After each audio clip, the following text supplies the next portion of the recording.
Bagong taon, pero bakla pa rin. Well, Missed you, girl, and we missed everyone who's listening or watching this podcast. And if you're not, sorry, we don't care. not that. Oh my God. Manood po kayo ng podcast namin at Happy New Year, guys. Kahit January, kailan ba ito lalabas? End of the month yata ito lalabas. Thereabouts. Well, Happy New Year, Lakan. Happy New Year, Neil. Oh my Ano yung God. ginawa mo nung Christmas break?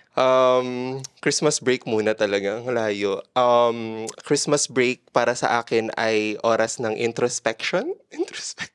Hindi, nandito lang ako sa syudad. Kagaya ng backdrop mo. Nasa city lang ako. Hindi ako nakauwi sa amin sa Katarman Shore. Sa the small but terrible town of Katarman. Kasi, the red tagging. Yeah. Pero it was fun because, well, before Christmas, gathering tayo. So that was fun. Friends are sustaining me in far away from family. Charot.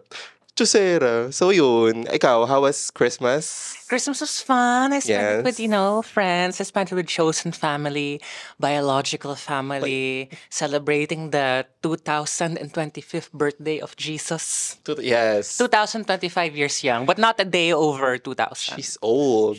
She's old. 2025. Can you imagine being 2025? You know what? I can. Well, like, would you want to be immortal, Neil?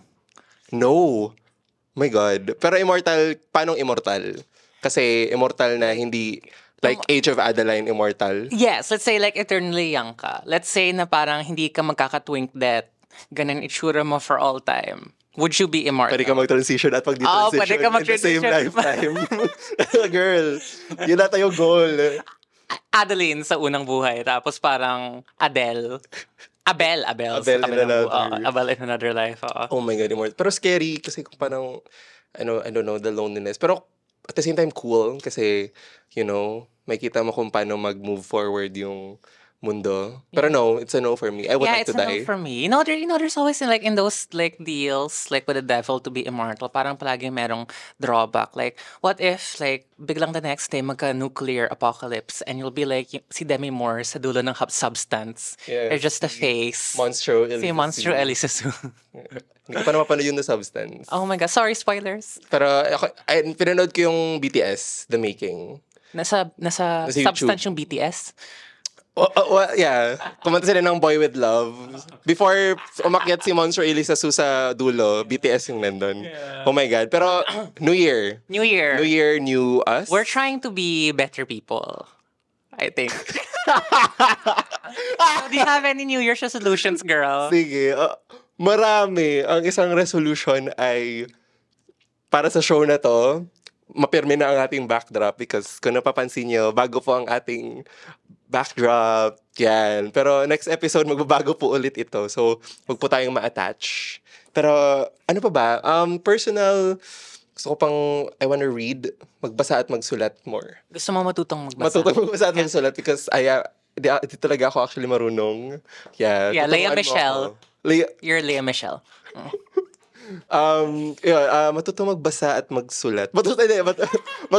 Tuloy, nagbago na tuloy. Magbasa at magsulat more because actually ikaw yung nag-inspire sa akin because you're so literate. Minsan kapag nag-uusap tayo yung mga references mo ay Well, a lot of my references are also from TikTok. So baka kailangan mo din mag-TikTok. oh my God, the TikTok ban. TikTok ban!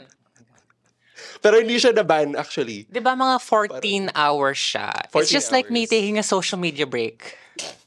Social media detox. Social media detox. Hindi mo lang ako 24 hours. Pero, Diyos ko, ano nangyari sa United States of America? That's true. And oh my God, Donald Trump is president again. Donald Trump is president again. And then, nakita mo ba yung inauguration? No, anong nangyari? It's very gay. Maraming live performances from a lot of divas. Well, may mga nagsasabing Donald Trump is like a traditional... Donald Trump should have been a drag queen. Like, can you imagine yung... Hindi pa ba siya drag queen ngayon? Alam mo yung saktan, like yung sakit ng guardian angel niya looking at Donald Trump choosing to be a president instead of like a candidate sa RuPaul's Drag Race. Imbes na maging 10th out siya. Oh my God, in another world. In another Donald world, Trump's Drag in the Race right yun. world, Donald Trump is a drag queen. Tapos, di ba ayon sa isang tweet, parang Sara Duterte should have been a fast food restaurant manager. You know, she runs the ship like the Navy. She'll run the ship like a Navy. Yes. Manununtok na lang kapag may gagana nila lang. Kapag may ipapadkas rude na nila lang yung- customer. Oh my God. Okay, para ikaw, anong mga resolution mo for 2025? My New Year's resolutions are, kailangan ko maging mas active. Kasi hindi tayo bumabata. We're getting a little older. We're reaching our quarter life or maybe, half life kung matuloy ang climate crisis. Or like sabi mo kanya, 2/3 life crisis. 2/3 life crisis. 2/3 life crisis. This is it. Yeah, so, you have to be actively healthy. So I'm trying to run more. I'm trying to swim more. And I'm trying to also lessen my time sa cell phone. So my friend gave me some good advice. So yung friend ko started to journal. Kasi kapag meron siyang impulse na tignan yung phone niya or kunin yung phone niya, yung journal ko kunin niya, tapos magsusulat-sulat lang siya ng kahit anong thoughts. The most random thoughts, which I find to be helpful. So, nung nag-check ako sa bandang dulo ng first sem a few weeks ago, imbes na mag-check ng phone, kapag like na babagot na ako, I'd just get my journal and I'd write something, even the most random thing. It's also helpful kasi if I write it sa journal, imbes na i-tweet ko, mas mababa yung chance na ma-cancel. Tama. And oh my God, yung mga, alam mo yung mga chika natin like, with the cameras off. Yung talkbacks after dark. So, subscribe to our Patreon. Talkbacks, untucked, uncut. Uncut. I realize people don't really go home for Christmas, no? They go home for Holy Week. Which is, I guess, shows the importance pa rin of Holy Week. religiosity. Kasi diba, Undas. undas at Holy Week. Oo. May mga paamahin ba kayo ng Holy Week? Like, sa Catarmanshire? Pamahiin ng, nandiyan yung evergreen na bawal kumain ng karne. Pamahiin ba siya o No, it's actual Christian doctrine. Christian doctrine? As a former altar boy, as a former altar Altar? server, I may not be an altar server. I may not be an altar server anymore, but I still serve. Well, yes. Serve the people. Serve the people. So, Yeah. hindi ko alam. Wala naman specific kung pamahiin. I Bawal maligo, ganun. Bawal maligo. May patay yun eh. Oo. Kahit Good Friday din, bawal maligo. Talaga And I don't wanna sound like a boomer. Pero like, I remember like, nung nasa Manila ako pag like Holy Week, Good Friday, nung parang 6, 7 years old ako, nakakakilabot kasi wala talagang tao sa kalye at sobrang tahimik. So you really feel na parang patay na talaga si Jesus. Tapos yung mga mas intense na pamahiin, yung mas masidhi, parang sinasabi nila na mas masidhi. Oo. Mas nakakatakot na parang dahil patay na si Jesus, parang naglalaho ang belo ng mundo at ng langit at impyerno, kaya may mga lumilibot-libot na mga demonyo, kaya dapat hindi ka daw lumabas pag Good Friday. That's fierce. That's fierce. Honestly, that's so fierce. That's gotta slay. Before, like, di ba nag-viral? Wait, I wanted to talk about, speaking of yung mga superstitions na pamahiin, naaliw ako sa mga nag-viral na paano yung kumakain ng mga grapes in New Year's. Di ba nag-viral yun sa like TikTok, Twitter, Talkbacks. Talkbacks. Yeah, yung mga like kumakain sila ng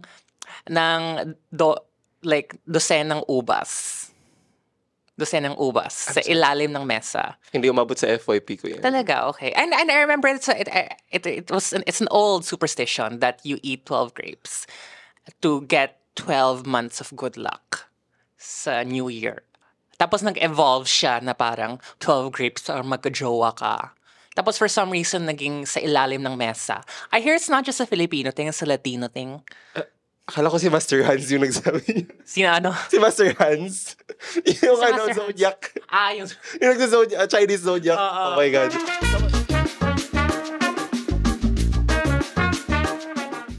Hi, divas! You know we like a lot of things. Short kings. Fruits. And supporting small businesses. Which is why this episode is sponsored by...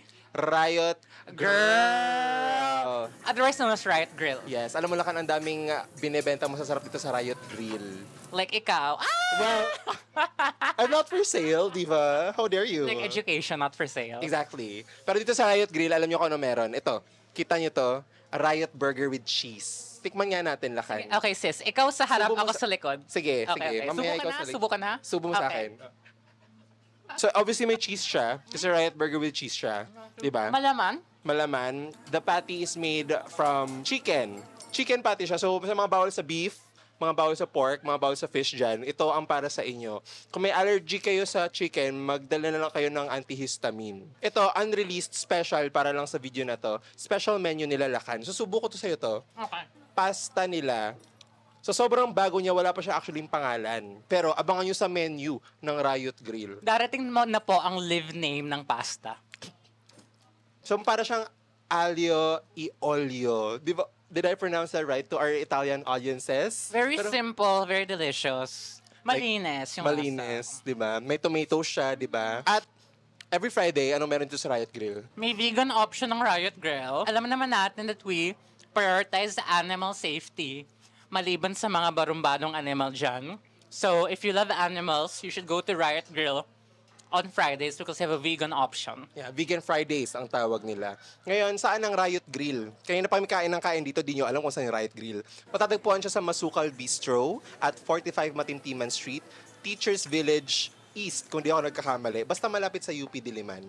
So, kung may gusto kayong idalhin sa date, kung may gusto kayong actually sa hapon, maganda tong study area. Yes, magandang study area. If you want to show someone around QC, yung mga hidden gems po dito sa city, this is one of them. Ang Ito yun. sarap ng food, ang sarap ng ambience, Yes, ang sarap. ambiance. Ang sarap ng mga tao kasama. So, thank you. Thank you, Riot Grill. Thank you kay Ate Cindy na isa sa mga progenitor, isa sa mga may-ari ng Riot Grill for sponsoring this episode This of segment Talkback. of Talkback. This whole So- episode, girl, Oh, this whole episode. is sponsored by... Okay, I should read the prompt better. Thank you for saving that, Neil. So, come to Riot Grill. And again, thank you, Riot Grill. See you, girlies. Bye, divas.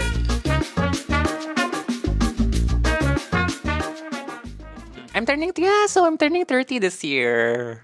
Here. You made it. I made it. Palangka winner before 30. Oh my God.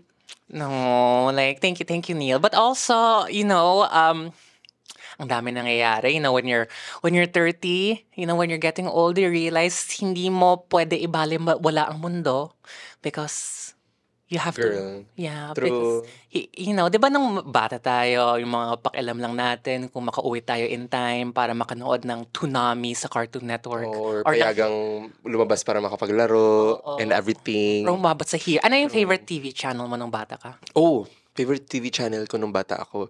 Nandiyan yung Hero Channel. Channel. Mga Okay. naka-Filipino dub na mga Oo. anime. Animax, tsaka TLC, tsaka ETC. ETC, bilang Jack mga TV. bayot. Jack TV. Kung ETC girly ka, Jack TV girly ako nun eh. Kasi ilayo inaabang yung Glee.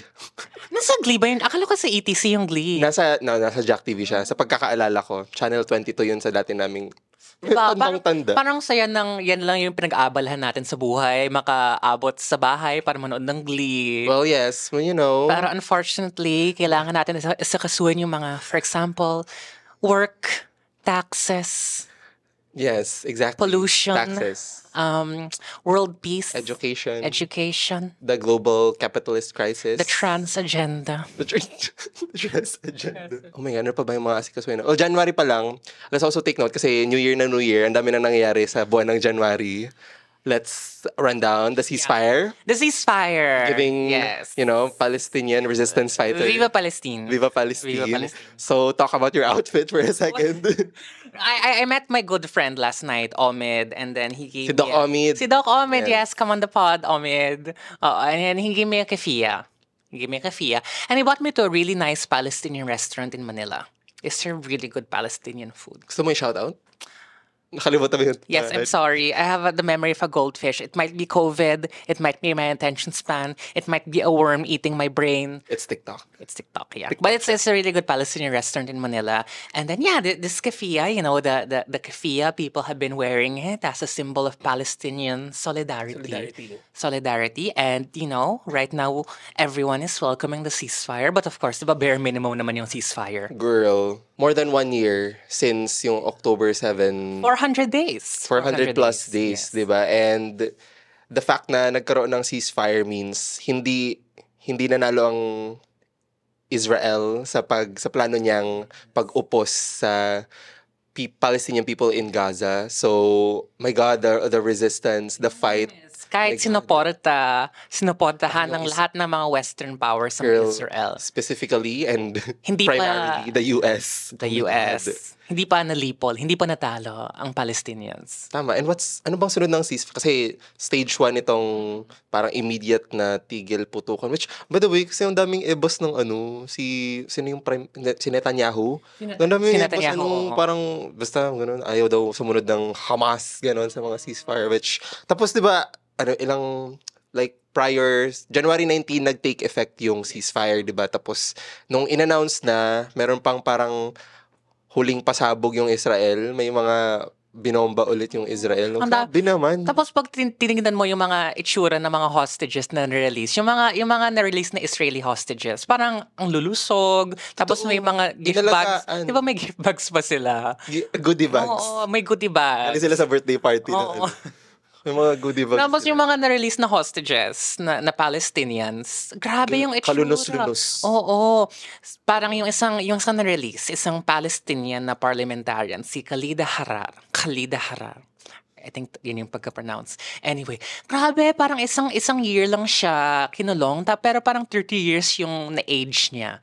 Like, yung hair niya turned completely white, and then she was saying na yung cell niya 2 meter by 2 meter, tapos walang hangin, walang air, so parang para makahinga, she would lie on the floor, and she would breathe through a small crack sa door. Tapos inaresto lang siya dahil nag-organize siya ng Palestinian people at dahil nagsispeak siya sa mga international events tungkol sa occupation. So, ano lala. It's weird to me that there are like some Filipinos saying, bakit ang dami niyong pakialam about Palestine? Bakit wala kayong pakialam sa kapong Pilipino? Oh, girl. Una may mga Filipino-Palestinian, di ba? May mga Yeah. Filipino na nag-asawa ng Palestinian tapos nag-evacuate. Yan ang term ba ay repatriate? I think so, repatriate. We're not the Department of Foreign Affairs. Yes. Basta nakabalik yung point. Nakabalik sila sa Pilipinas. Oo, nakabalik sa Pilipinas. Nag-set up sila ng Little Yes, Gaza. Little Gaza May kitchen. sila. Oo. Somewhere along Commonwealth. Yes. So, diba? Yes. Oh, tapos So, may Gazans in Cavite din. Gazans in Cavite. And of course, yung well, originally nasa UP sila, di ba? Makabalik na kaya sila after kasi ng ceasefire, I think may susubukan mag-rebuild sa Gaza, di ba? But kasi grabe Mga yung pinulbos. pagbobomba ng Israel. Kung nakita niyo yung pictures, di ba, nung yung mga buildings, yung Gaza Strip ngayon. Wasak after, na wasak. Diba? Wasak na wasak, girl. Tapos, di ba, apparently Israel dropped so many bombs that it literally accelerated climate change. Oh my God. Climate destroyer, Israel. Zionist Israel. Zionist It's a Israel. climate destroyer. Wild din yung ideology ng Zionism, no? Parang narinig ko na dinescribe siya as like Nazism. Diyos ko, which it's kind of sad, you know. May ganun pa rin sa mundo ngayon. Like, And like it's kind of also like hypocritical for me na parang ang daming Christians, Filipinos who support Israel kasi it's like, you know, it follows the Bible daw. Pero ang dami, girl, yung isa sa mga pinaka talagang inaalipusta at inaabuso na sektor ng Palestinians ay ang Palestinian Christians. Ang daming Palestinian Christians. may yung ilan sa mga pinakalumang Catholic Christian church sa mundo ay nasa Palestine at binomba siya. So it's lost. Yung kinulong na Khalida Harar, she was a Palestinian Christian. She is a Palestinian Christian. And So, oh my God, Jesus was a Palestinian. Jesus was a Palestinian, so why don't they care? Why don't we care about our fellow Christians in Palestine? Na inaago din yung lupa, binobomba din. Yeah. Oo, kahit yung mga, di ba, kahit yung mga nagsishelter sa mga church na target pa rin ng mga sniper. Yeah. Oh my God.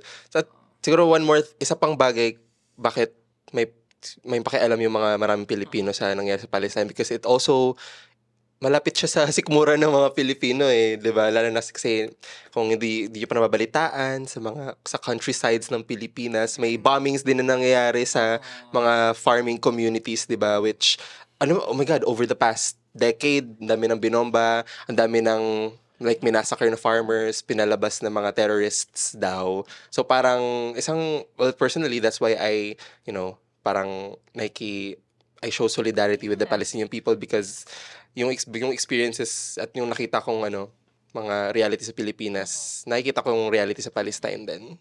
My God.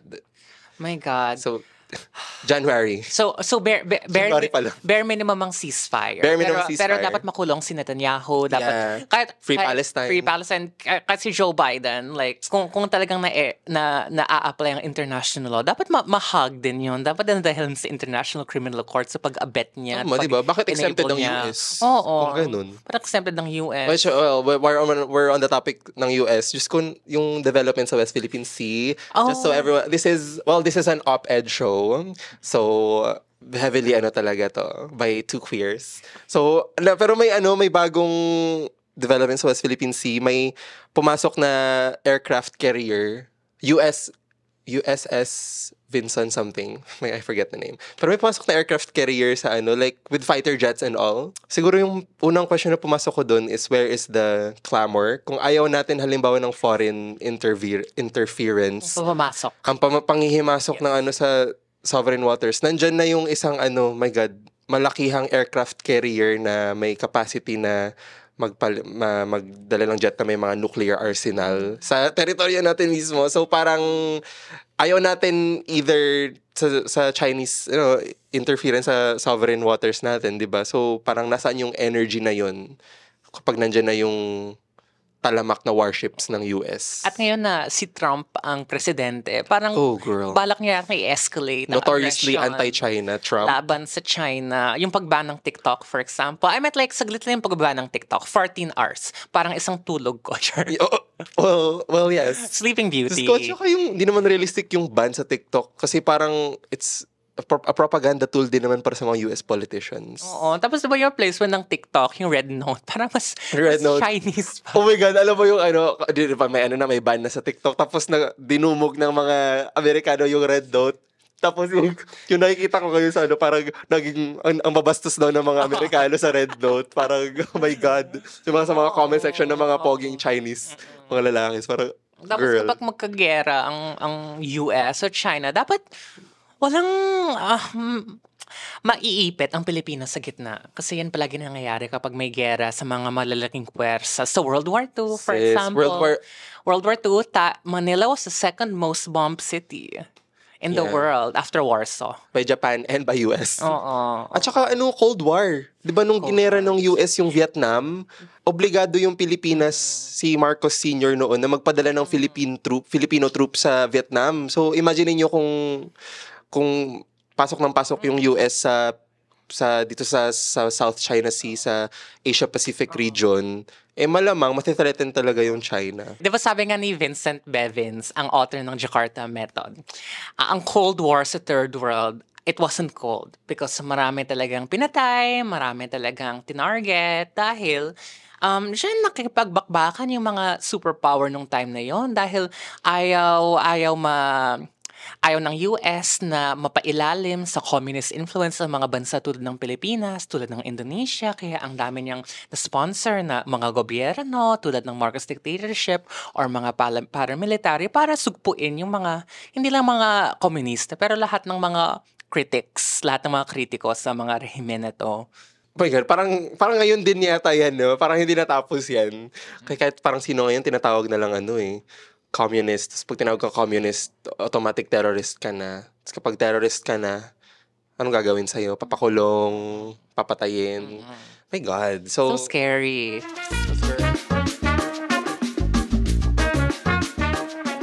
Speak of critics.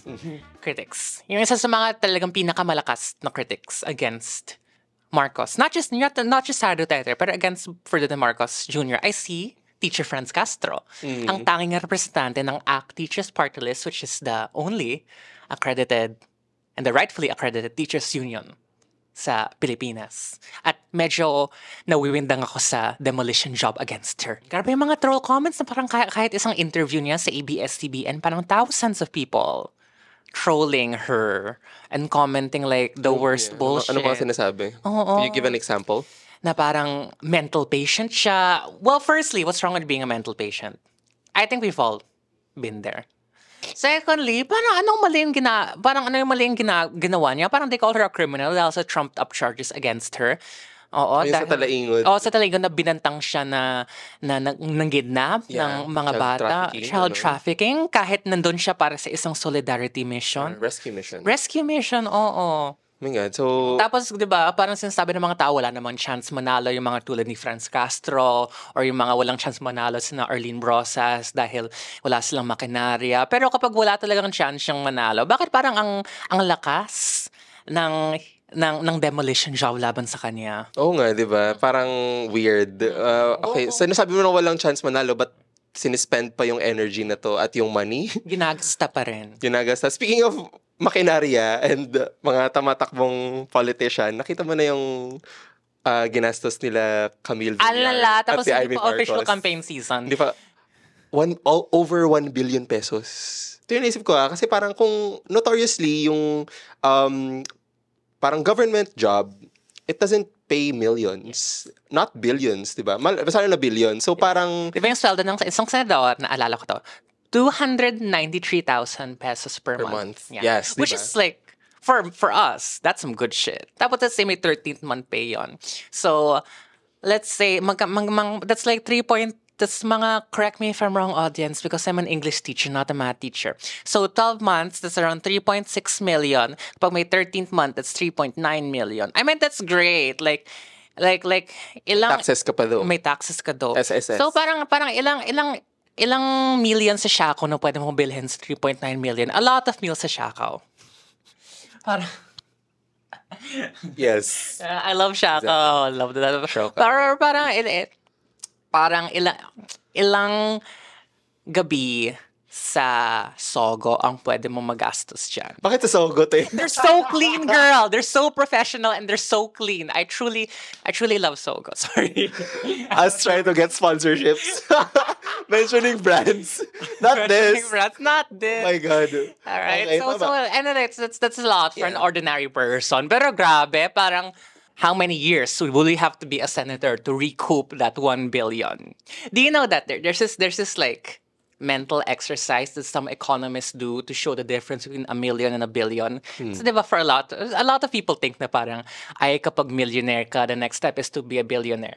But, apparently, according to the economist Grace Blakely, it will take, if you count from 1 to 1 million, like you mention all the numbers. 1, 2, Yes, ngayon, mga ganun. ngayon na, 3, Okay, 4, 4, 5. buong episode. Buong episode. Magka-count lang tayo. It will take you 12 days. 1 to 1 million. Yes. If to count from 1 to 1 billion, it will take you 31 years. That's how big the difference is between a million and a billion. My God. Okay. Tapos diba, Math. so, again yung reality sa Pilipinas, no? Kapag wala kang pera. At saka, di ba, kung nag-spend ka ng billions, tapos may position ka sa government, the next question is, saan mo nakukuha yung pera na ginastos mo? Halimbawa, kung sa case, kung ikaw ay isang Villar, marami ka negosyo. Top 1 billionaire yung patriarch. We don't know. We actually, we shouldn't speculate, assume. yes. Huwag tayo mag-assume. So, kung top 1 billionaire yung tatay mo, may negosyo kayong malago, kumukuha na kayong lupa pang subdivision, bakit yung ba kailangan tumakbo sa gobyerno? Ang dami mo na, ang kapangyarihan yun na. Di ba? Parang, ano pa yung point? Parang, pwede bang ipagpaliban na lang yung paggogobyerno sa mga, genuine na sa mga service? qualified, tingnan natin yung mga Makabayan sa umuupo. Tingnan natin yung mga umuupo sa pwesto dahil yung mga may kaya lang tumakbo para sa halalan ay yung mga mayayaman. Yung mga hindi qualified, yung mga walang alam sa mga isyung panlipunan. Diba yung mga isang nagbabagang issue ngayon ay yung Comprehensive Sex Education Bill. Tapos, Oh, girl. medyo nalaloka ako sa mga sagot ng mga tao kasi parang, tanga ba kayo? Wala ba kayong binabasa? Ang politiko ko, hindi ka ba dapat mahiya? From O, RH bill to sex sex education bill. Did you have sex education when you were growing up? Meron kaming health subject. May, naabutan mo ba? Well, malamang naabutan mo ba? MAPE. Yes, Music, nabutan ko arts, MAPE, yes. PE, and health. Sa health namin, wala akong maalalang distinctly sex education na lessons. Pero, one time, parang senior na kami nito, like grade 12, 11 or 12, meron seminar about sexual health, ganon. Tsaka Tsaka meron din about Soji, ganun. So, somehow meron pa rin. Pero parang isang beses lang yun sa buong like 6 years sa high school. At parang yung naalala ko lang sa mga slides na pinakita is kung gaano ka horrible ang STIs. Pinakitaan kami ng pictures of like gonorrhea and chlamydia. Wala, hindi in-encourage basically na mag-engage in like safe sex, ganon, safe pangalagaan ng sexual health. Ano yung aspects ng sexual health, ano yung layers. Kasi yung comment ng ating presidente sa comprehensive sex education, may provisions daw doon na nag-allow for exploration, sexual exploration ng mga bata, which, girl, It's stupid if you comment on a bill. sabi niya abhorrent daw yun, ganon. Abhorrent, may tesoros. May tesoros si bakla.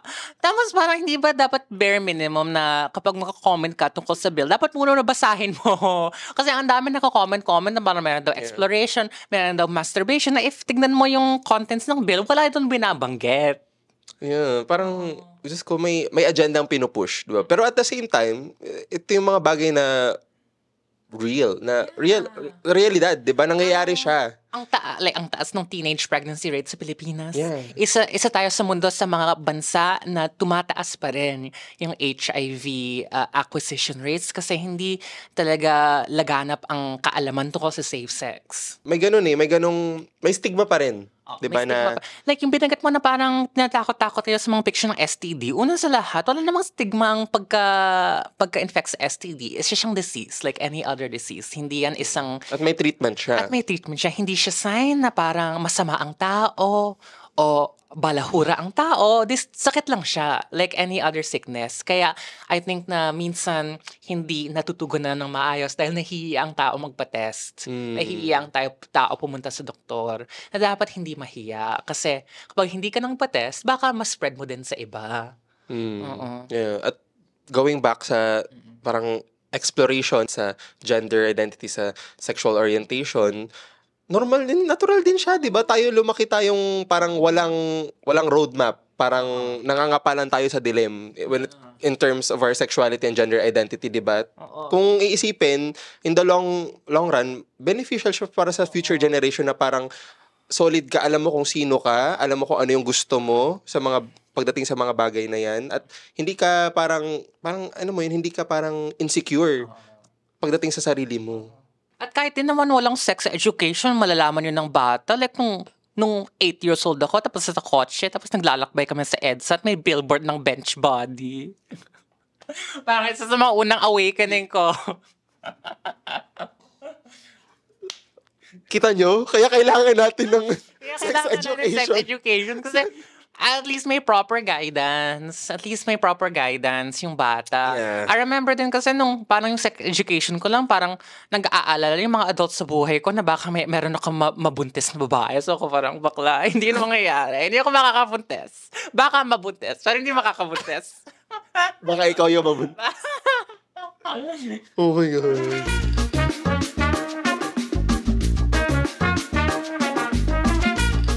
So I guess it's about time na dumako tayo sa, well, at this point, gagawin na natin siyang regular segment sa Talkbacks. Kasi siya ay isang literature and English teacher. Kaya nararapat lang na turuan niya tayong lahat na magbasa. So, may naisip ko ang pangalan para sa segment na to. Like, readbacks. Readbacks. Yeah, Readbacks. You should, and I know a lot of backs you should read. Both reading to patronize them and also reading a girl to filth. Yeah, reading a girl to filth. Tama na ang normalization. Yeah. Kailangan may onting shaming na. Para mahiya tayo sa public. At mahiya din tayo sa mga pinopost natin online. Well, yes, exactly. So for this segment of Readbacks, Lakan, ano ang iyong mararecommend sa madla na basahin? So the book that I have today is called Ulirat. Best Contemporary Stories in Translation from the Philippines. So, yung mga kwento dito, originally sinulat sa Filipino, sa Waray, sa Hiligaynon at Cebuano. Tapos, get-translate into English para umabot sa mas malawak, hindi naman mas malawak na audience, pero para umabot sa mga tao na, for example, ang alam lang ay English o Filipino at hindi lamang Hiligaynon. So, maraming kwento dito mula sa mga iba't ibang mga pantas at iba't ibang magagaling na autor. Isa dito ay may kwento na translate may kwento ng dating mong professor sa UP na si J. Jomar Quintos. Jombits, hi, miss you girl. Ang ganda ng title ng kwento niya. Ilang tala at talababa ng pangungulila. That's the Filipino title. Okay. Ganda. So may ka ba? May favorite story ka ba dito? Magaling si Omar Khalid, isang Cebuano writer. At I am glad na kasi inaayos ko pa rin yung Bisaya ko. I'm still fixing it. So parang I'm appreciative I was able to read Since you left UP Mindanao. So I appreciate I was able to read it in English and I was able to be introduced to a really great writer. At mas motivation sa akin matuto mag-Bisaya kasi para I can read more of his work na hindi pa na-translate. And other Bisaya writers. Yeah, and alam mo, handy talaga matuto ng ibang Philippine languages. That's why parang medyo nagsisi ako na pinalaki ako dito sa Manila. Kasi 'di ba kapag sa labas ka ng Manila, for example, sa like Ilocos, Carso, Catarmanshire, in addition to English and Filipino, makakapagsalita ka din ng Waray or Ilocano. Yes, Ilocano. Bisaya, Cebuano. Iligaynon. What's a language that you dream of learning? I dream local. Pwede local, pwede foreign. Pero actually, gusto ko talaga matutong mag-Ilocano. Gusto ko rin matuto mag-Ilocano. Diba? Kasi ikaw may roots ka sa Baguio. You lived there once. Tapos ako, I love the mountains. You love the cold. I love the cold. The cold never bothered me. Honey. So yun. So parang, tsaka paminsan-minsan, regular na rin ako nakabalik sa doon up north. Tapos, malaking tulong din na makipag-connect doon sa mga tao is through learning the local language. At tsaka eventually mga mga indigenous languages, di ba? 150 languages sa Pilipinas. Pero kasi di ba nalilito yung mga tao, akala nila minsan tinatawag nila dialects yung mga language. So parang akala nila na parang dialect lang ang Cebuano or Ilocano when hindi siya dialect. Ang difference ay, ang dialect, regional variation lang siya ng language. So halimbawa, kapag yung Tagalog sa Manila, Tagalog sa Bulacan, may mga pagkakaiba sa vocabulary sa mga salita na ginagamit. Pero kapag alam mo yung Tagalog ng Manila, alam mo pa rin kahit pa paano yung Tagalog ng Bulacan. Pero kapag hindi mo talaga alam, kapag may sariling grammar, kapag may sariling mga rules, yung language is a language. Yes. I want to learn Arabic. I want to learn Arabic. I want to learn specifically I want to learn Lebanese Arabic. Lebanese Arabic. Okay. So you're exploring your sexuality. Charot lang. Lebanese. Kasi apparently the variations of Arabic are really different from each other. Specifically, I want to learn Lebanese Arabic kasi resistance. One of the countries that has taken in so many refugees from Syria and Palestine. Oh my God, the Middle East. Parang bumabalik na naman dun. Earlier in 2000s, was it Iraq na pinunteriya ng US? Yeah, in-invade ng US. Ngayon, Palestine na naman. Tapos South Lebanon. So parang, can the Middle East get a break? Yes. And also the Philippines. And lahat ng mga countries sa Global South. Yeah, all the neo-colonies. Na ginagawa lang tayo ng mga parang laruan ng mga makapangyarihan na bansa. Diba? That's so wild. My God. So, let's end on a positive note. Okay. So, natutupad na ba ang mga resolutions natin? You're staying active? I'm trying to stay active. I'm staying active. I'm happy to be with friends like you. I'm happy I'm happy that I'm learning to be calmer and more open and kinder to people. Because that's what I'm trying to do this year. Bakit siya patanong? Kind to people? Kasi ang daming di ba sabi ka ni Harry Roque, laban ng kadiliman at kasamaan. Ang daming kasamaan sa mundo. Kaya I'm trying to not contribute to that. Yeah, it's so hard kapag napapalibutan ka ng kadiliman kasamaan tapos yung buwa ka ng shit na atmosphere ng Metro Manila. Madaling magalit, madaling mainis, mapikon, madali talagang mahulog sa pitfall of hate. Kaya ang dami pa rin maganda sa buhay kahit naguguho ng mundo. For example, thank you. Friendship, books, parks, bikes, apples. Anong favorite fruit mo? I like a good orange. I love an orange. And a banana. A banana is so convenient to eat. Yeah, right? Ikaw, anong favorite fruit mo? Ikaw.